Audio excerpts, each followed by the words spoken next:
What's up guys, it's Frogfaduck. At long last, this is part 2 of the Cookie Tin PC. When we last left off, it was the 16th of January 2022 and I had just gotten it working with the new ribbon cable. Today is now the 10th of September 2022 and no progress has been made since then. Hell yeah, but we're going to return to this project now since I have some time, and well, I have some new stuff and I have some ideas as to how to get this working a little bit better than before. Now the plans I have for the Cookie Tin PC actually involve another laptop. This one right here. This laptop is in pretty nasty condition. I repaired the hinge on it because it snapped off and you can see there's parts of it still broken. But there's one part in here that I want to harvest.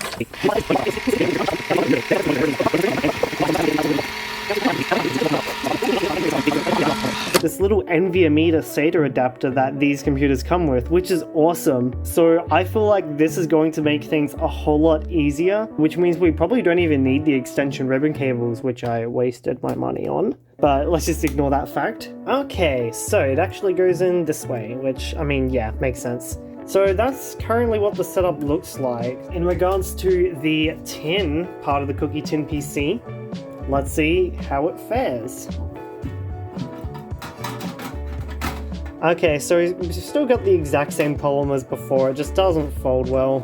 Let's get out this ribbon cable here, the long one that we finished off with last time, and let's plug it in and just see where we're at. Because I don't think I actually tested it in the tin to see how it would fit. Plugs into there, it's already upside down, which is great because look at that, look at that. Like I said in the first video, it was just made to be like this. And then we could theoretically like fold the ribbon cable. I don't want to try that, but a lot of the ribbon cables that came with this laptop were actually folded, so it's possible. But hey, so far, I mean, even keeping it like that's not too bad. And imagine if we could screw this down and then have it so that we could like put a cutout here and actually unplug and slide in drives. So that's why keeping this thing would be absolutely amazing, because then you could just swap out whatever drives you want. That's the current setup of the Cookie Tin PC. So we're gonna boot it up real quick and just see how it goes. So to test boot this, I've just plugged in the fan. Now we gotta plug in the actual power button itself, which went here, I believe. You do not want to know how I organize my cables. You don't want to know how long this took me to find. By the way, a quick thing I want to talk about before we plug it back in is something that I've gotten quite recently, which made me question the entire Cookie Tin PC thing. I'll show you what it is now. Introducing the Dell Optiplex 9020. Now this may just look like a regular desktop, but then look at the size of my hand and you'll notice that this thing is a little itty bitty mini desktop. It's so adorable. But my main concern is this is literally exactly what I'm trying to do with the Cookie Tin PC, but just infinitely better and with desktop spec parts. Now let's just crack this thing open, right? Let's have a little look inside. I know this isn't the main point of the video, but we're just gonna have a look at this thing. Look how absolutely densely packed this thing is. Look at this beefy desktop cooler. You're actually meant to take off the entire front plate. And there you go, try not to break your fingers off. And if you look closely, this is actually a CD with a DVD drive. And then under here is all of just the insane amounts of components. You got your RAM here. You guys may be thinking, hey, this does everything so much better, right? I want you to just take a look at how long that took to get into and repair, right? Now let's take a look at the Cookie Tin PC. You're in. That's it. You just have to take off the lid. You don't have to take off any front panels, you don't have to lift this thing up and unplug it. Sure, this has desktop parts, but quite frankly, like, for something like this, it just makes everything so much more bulky. I mean, look at the ports you get though, that is a wild selection of ports. Also, it's weird that a lot of products from 2013 don't have HDMI, but have DisplayPort. It's like they temporarily switched to DisplayPort and they're like, oh wait, HDMI is still useful. Alright, let's just compare this Dell Optiplex to the Cookie Tin PC. As you can see, the Dell Optiplex is more square-shaped, but it's actually less long. It has a shorter length. It actually is wider. Like I said, it's basically a square shape. Let's compare the thickness, and you'll actually see the Cookie Tin PC is really thin compared to the Dell Optiplex. And to be honest, it could be theoretically as thin as these ports. Like, that's as thin as it could be. But instead, I'm being a little inefficient and using a cookie tin, but that's just because I want to do the cookie tin PC because it's funny. I really like the idea of the cookie tin PC. This thing's dense and heavy. If you drop this, it'll just break anything that it falls on. This is light as hell. Like, you could honestly throw this without, okay, just, I don't know why I keep thinking about throwing things. Alright everyone, I found the screen. Let's plug this thing in. Let me tell you, the Cookie Tin PC is just levels of jank that you have never seen before in your life. Let's get the fan here. 3, 2, 1. Oh, it starts spinning. It's so dusty. It shows you I haven't used this in months. Okay, here we are. Boot device not found. Alright. Okay, this is something that we need to fix. Because it's the one thing that has been holding our journeys for the longest time now. I know none of you can see what's on the screen, but it's actually different. The hard disk has experienced an imminent failure. It's not saying that it's missing, it's just saying that it expected a failure. Which means that it probably is running. So let's press enter to continue startup.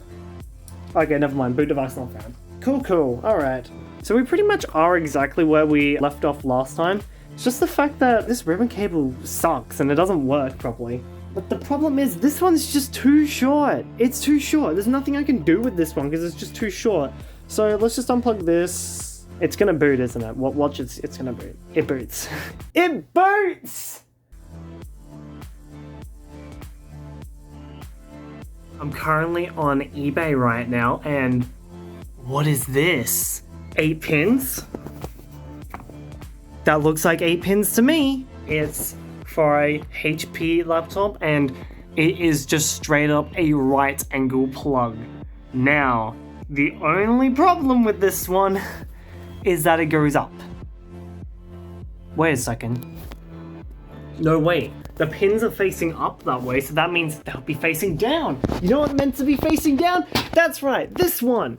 So, we might have actually found the little adapter that we need. It's gonna be a $9 to $10 screw up if this doesn't work, but quite frankly, these other ribbon cables have also cost me money, so yeah, I'm probably just gonna try this one.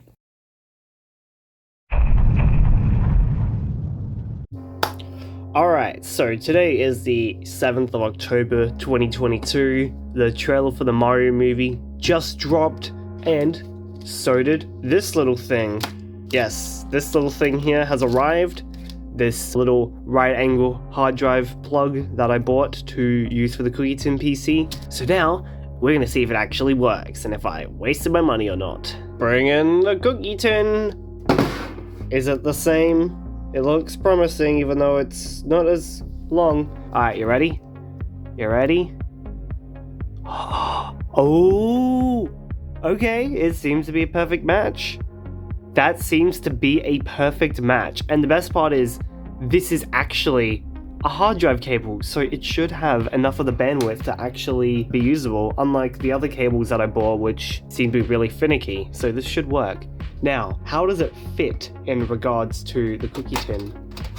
So it would go in like this, but that's too far. Oh, I can take that out, so surely I could put in the smaller cable, and the smaller cable might actually work.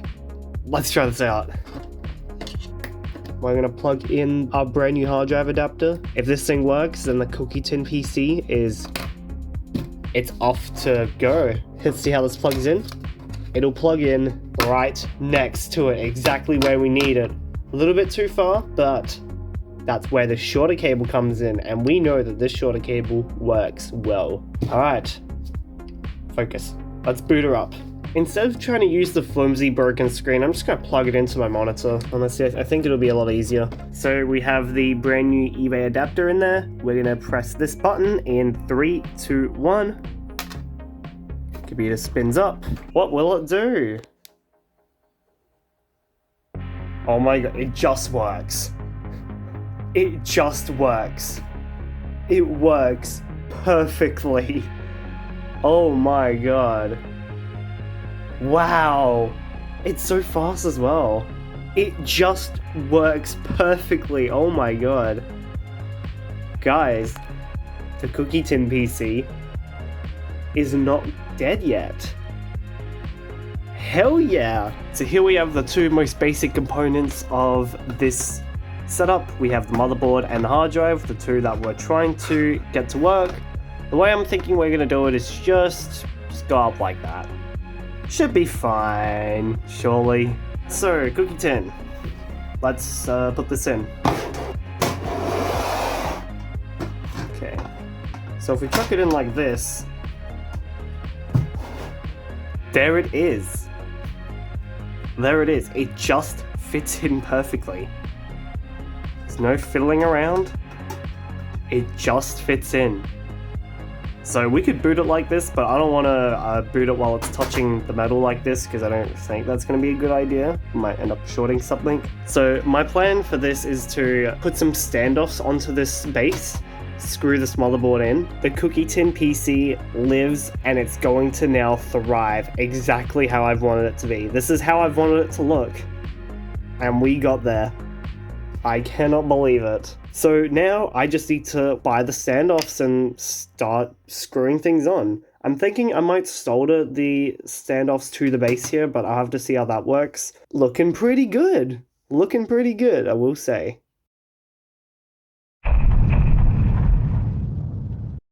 Oh god. It's mid-2023, and the cookie tin PC is still not done. We have a whole new camera, we have some upgraded lighting, and we also have this. These, my friends, are little tiny standoffs. So what I'm going to try and do is basically solder these to the actual tin itself and then screw the motherboard basically into these. I only have 5 of them, so everyone has to count. This sucks. Of course, if things go bad, I can always buy some more, but here's the screws. It screws in perfectly. I think these are either 2.5 or 3 mils. Forget which one it is. It's been a while. So pretty much that's what we need to screw in all the components of the cookie tin PC. Looking at this now, I really don't think 5 is enough, because you pretty much need 4 for each corners of the motherboard. But even if we're just like gonna give the motherboard like 2 or something, it's gonna rock back and forth. You also need to secure in this thing. You also need to secure in the fan, and also the Wi-Fi card. I would like for that to be screwed down into its own little standoff. So I'm gonna have to find more metal standoffs. How did I manage to get 5 of them, but not enough for this? I don't know. And another thing I'm gonna have to do is figure out a solution to the ports. So pretty much that and the standoff issues and pretty much just motivation in general is kind of what's holding this project for so long, but if I can just get past those few things, this will be pretty much done. Alright, so I was actually gonna Dremel out the ports until I realized, oh wait, if I'm putting this on standoffs, it's gonna make it higher. If I Dremel out the ports too low, then it's not gonna work. So I'm gonna have to basically figure out the correct height and size for these things. This is where it's getting really complicated and why I've been putting off doing this, but I'm gonna try. Whether this kills me or not. Standoffs are here. Put it under the, whoops. I mean, that does screw in. No, okay, that one doesn't wanna work. All right, after a bit of time, the cookie tin PC is standing on its own 4 feet. Which pretty much means we can get an accurate representation of how this is going to look in the tin once it's soldered on. It floats pretty high above. It's actually a lot of clearance, but you know what that means? Cable management. Yeah, we can make this thing look nice. Well, as nice as we can get it. How's this thing gonna go? Well, of course, we're gonna have to have this thing on standoffs too. Ladies and gentlemen, this is paper. What we really just need is a small section of it to basically trace the ports onto it. Too much thinking, not enough doing. I guess we just trace the ports.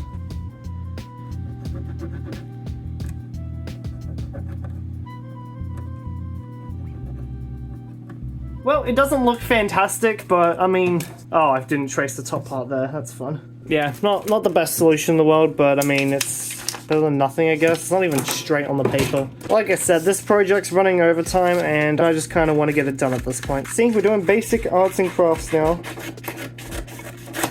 We can figure out what it's going to be like on the outside, because if you can see, all the ports are actually underneath the ridge, while the actual Ethernet board pretty much sits like on the very top of the ridge, so that actually gives us a very easy point of reference. So now all I really got to do is take this, sticky tape it onto the front, and then I'll pretty much just Dremel it out. Alright, we have some sticky tape. We're gonna tape it here, in the spot where nothing is. Which, by the way, that's where a VGA port's meant to be. I might stick something else there, like the power button. That stuff's still really up in the air on what I'm gonna do with. And that is going to wrap around the edge. I mean, take a look at this for a moment. Having that be the I/O actually looks kind of nice. I really just think it's time to just go for this thing. Make some actual meaningful progress on this thing. Check it out, everybody. That is what the I/O might look like. Imagine how great it will look in your head. Now let's cut to me dremeling this thing out and where it turns out to look like absolute crap. Also, for all your artists out there, I filled in the gaps. Don't you worry, everyone.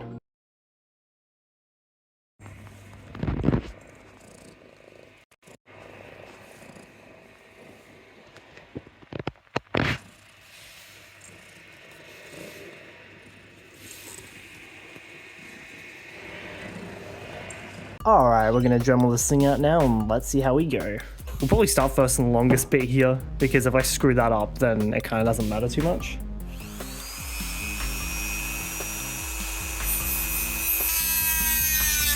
Alright, we're gonna need gloves. There's gonna be actual sparks. We'll get a little bit cinematic here, why not? Might as well.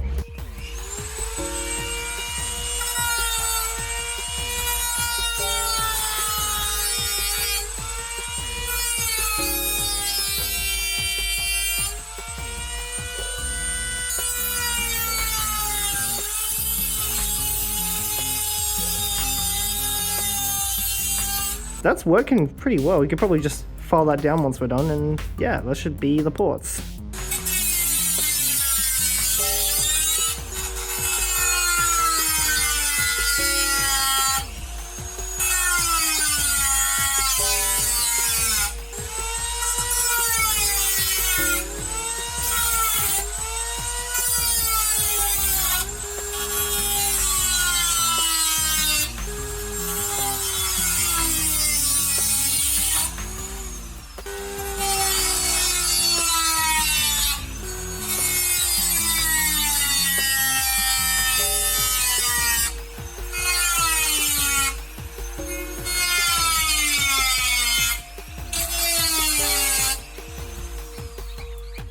Maybe I'm wrong, who knows, but all I know is that, I mean, they're actually not too bad. When you look at the outside, you can see kind of how mutilated it is. Here I have snipped out one of the sides using some snippers, and we're gonna do that with the rest now. So all I'm really doing is just going in here and I'm just kind of snipping it off. Something like this. Jam them in there and just squeeze.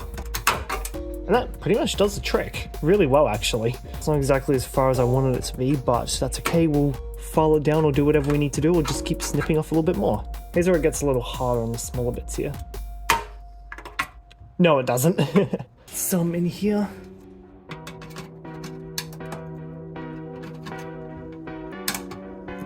So we can bend that up and snip.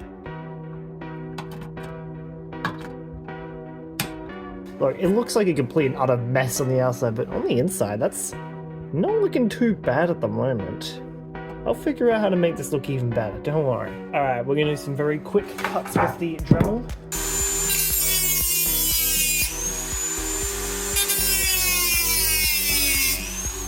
And now we just give it some more snips.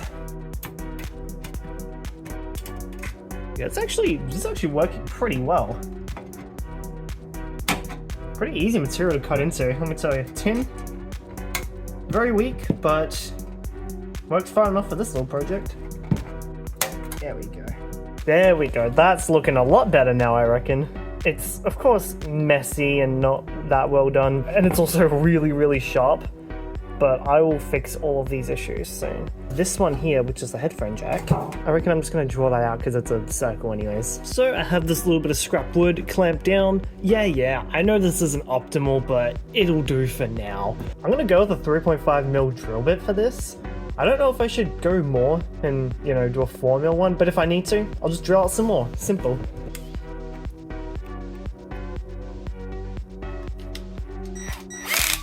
Sweet. Alright. Keep forgetting, it's sharp. Shouldn't grab it there until I file it down. Okay. Well, that was easy. I missed. I completely and utterly missed. I'm still missing. I'm nowhere even close. Problem is I have to drill into this ridge here, which is gonna be kind of difficult. This is probably the worst looking part about it, but you know what, that's fine. I think now I pretty much just need to find a way to file all these down and not make it so that you bleed everywhere as soon as you touch this thing. And also so that the ports fit in properly and they're the right sizes, yada yada yada, you get the point. So pretty much I just gotta sit here with these files now and just file the ever-living crap out of this.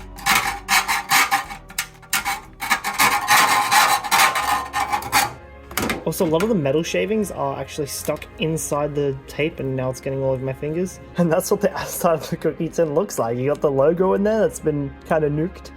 But honestly, that looks kind of cool. It'll look even better once we, you know, clean it up and make it look decent. Just means you gotta file this a whole bunch. Yes, I know there's like an actual strategy to filing, but honestly, I don't really care at the moment.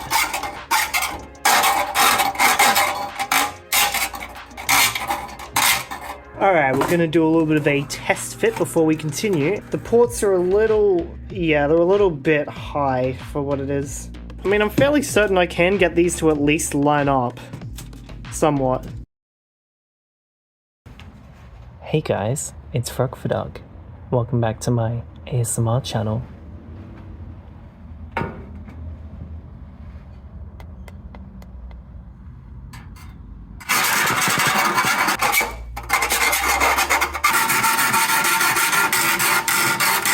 Okay guys, I'll do the actual strategy. Now some of you keen eye viewers may be like, hey, Frog, where is the power button and the power port meant to go? Because you didn't cut out ports for them. My response is, that is something I'm going to worry about another time. Because I can always just cut more holes. Likely some... Hello.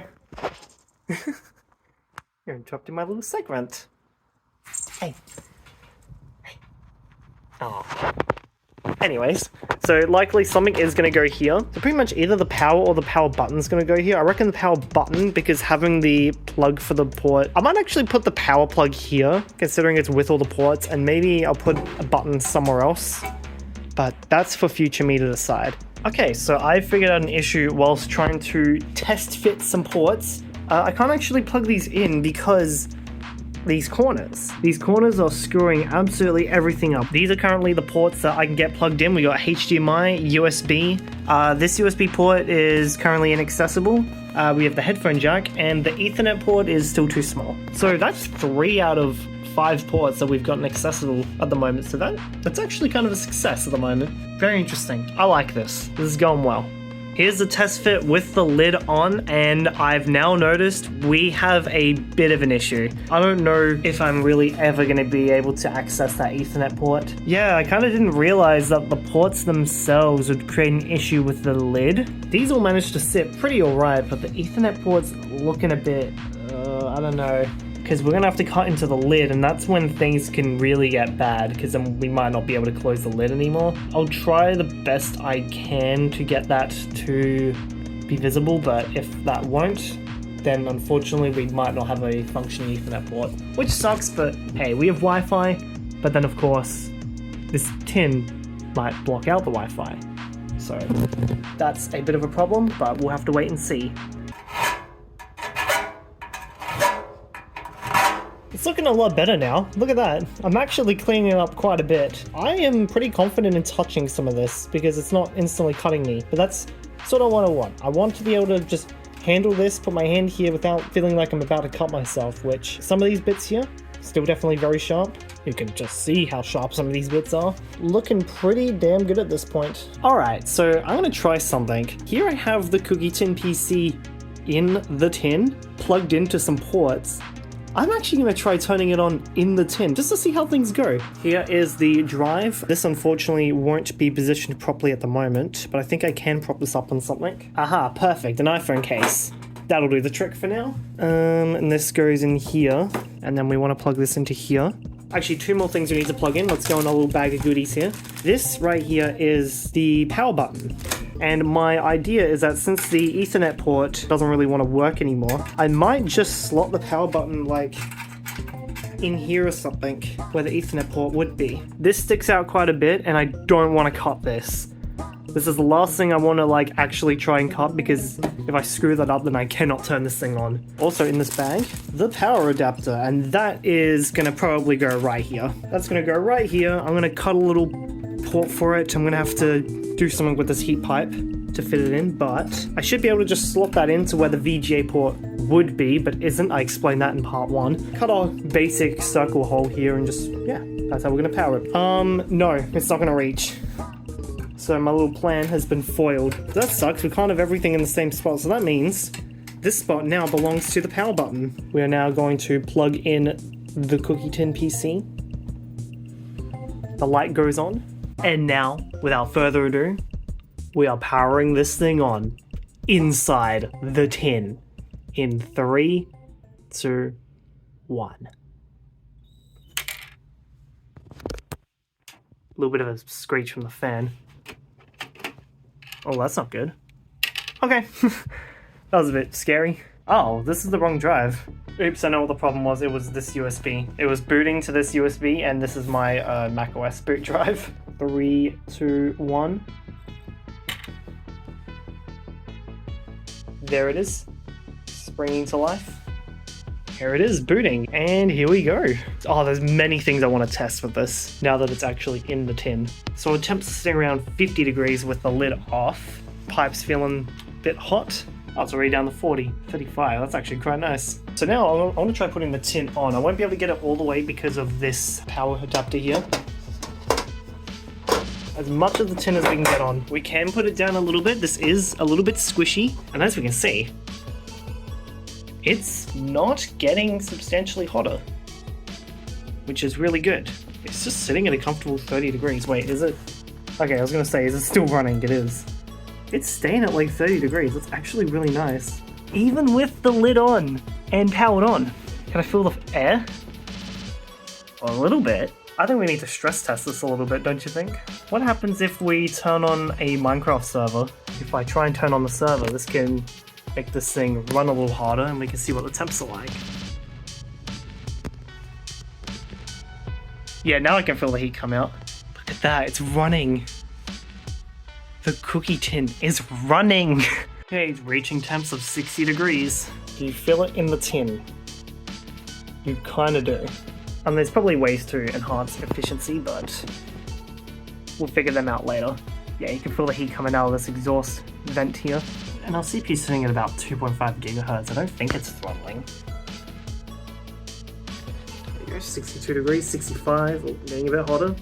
But it's hovering around 60 while running a Minecraft server, so hey, that's pretty good, not gonna lie.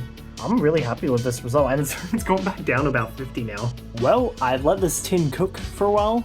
It's just sitting and running inside of here, and it's handling it so well. It's only sitting at about 40 degrees. It's really cool in here. So we're gonna open this up now, and I'm gonna add a little something. I'm sure I could probably make the fan a bit more efficient if I put something on top of it. Who knows, honestly. I want to test something out. The Wi-Fi, because I don't know if this is going to block out the network or not, so we're going to check that now. For whatever reason, I cannot get the Wi-Fi card to work anymore.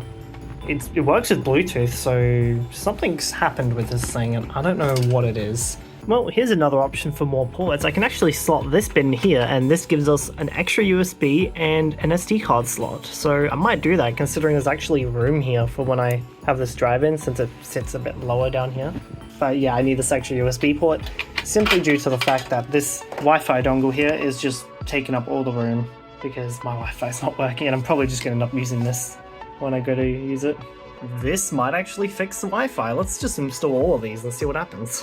Now, of course, how I actually intend to use the Cookie Tin PC is, well, by remote connecting into it. So I can basically shove it in like a cupboard somewhere, probably up there, and then just remote connect into it whenever I want. I'm really, really loving the result of this. It's really close to being done actually. Like literally all I have to do is just secure the components down into this. But once everything's secured, this is pretty much done. The Cookie Tin PC's nearly done, everyone. This is crazy. Ladies and gentlemen, I've unplugged the Wi-Fi adapter here and whoosh! We got working Wi-Fi! Turns out it really was just drivers. And now we get to test how well the internet works with the tin on. I think we have a bit of an issue. The internet's really slow, and if I drop that, it pretty much just starts dying. I can only imagine how bad this will be in the tin if it even connects at all. That's actually really cool and not too shabby because I'm holding this tin. So I might be acting as an antenna, but also it's actually using the tin as an antenna. So I'm now really intrigued to see what happens if we close this. Because will it act as a Faraday cage or will it act as an antenna? I'm going to do another test here without me holding it. So I'm going to see if the fact that I'm holding it actually affects it. So let's press a go. And what do we get? Okay, so I'm going to lift up the tin a little bit. And yep, it starts spiking up. That's interesting. Okay, now with the antenna stuck to the lid and the lid closed, we are going to press start. Yeah, I think it's going to act like a Faraday cage. I don't think this is going to work at all. Yeah, no, the internet's just completely gone out. Let's get a definitive test. So this is at 8 right now. I'm holding it and we put it down and it stops. It stops dead in its tracks. So yeah, we unfortunately cannot have the antenna inside the case because it'll just kill the Wi-Fi. It acts as a Faraday cage, like I said. Here's another test. We're going to put the antenna on top of the tin and see what happens. And that's a pretty good result. Honestly, yeah, we're probably going to have to put the antenna on top of the tin like this. So I might have to engineer a solution that kind of results in this. So yeah, maybe there's another solution, but for now, this seems to be like the best one. Well, here it is. The Cookie Tin PC running inside of the Cookie Tin itself. We've actually gotten here. We've cut out the ports and we've plugged everything in. And it runs, we've done some tests, we know the thermals, we know a lot more about the Wi-Fi now. Quite frankly, I feel like this is a good place to leave off on part 2. Yeah, I know it took a year and a half to get this video out, but quite frankly, that was due to just time, motivation, and other stuff. And constantly worrying about this stupid ribbon cable which slowed everything down. But we pretty much have everything in place now to finish this thing. All I really need to do is find a solution to actually secure the motherboard in place with the standoffs on the bottom. We need to secure the SSD in. We need to find a solution for the power adapter and actually keep it inside the tin. We also need to find a solution for the power button and maybe make our own button for it, who knows. We need to find a solution for the Wi-Fi because I don't know about just sticking this thing on top of the tin. It might end up being what we have to do, but we'll see. And who knows, we might even throw in this thing and add in some more ports down here, which would honestly be nice because having a third USB port, considering that the two would just be used for a keyboard and mouse, would honestly be really helpful. Also an SD card could make this thing rival a Mac Studio. It's nowhere even close in performance. But while we are getting very close to completing this, there is still so much that we have to do that I feel like a part 3 is necessary. And considering the amount of progress that I made, it's not going to take another year and a half like it did last time. If it did though, feel free to do something to future me. I don't know what though. So yeah, my name is Frogfaduck, you can say it however you want, and we'll be back in part 3 of the Cookie Tin PC to finish it off. That's the end of the video. Thanks for watching.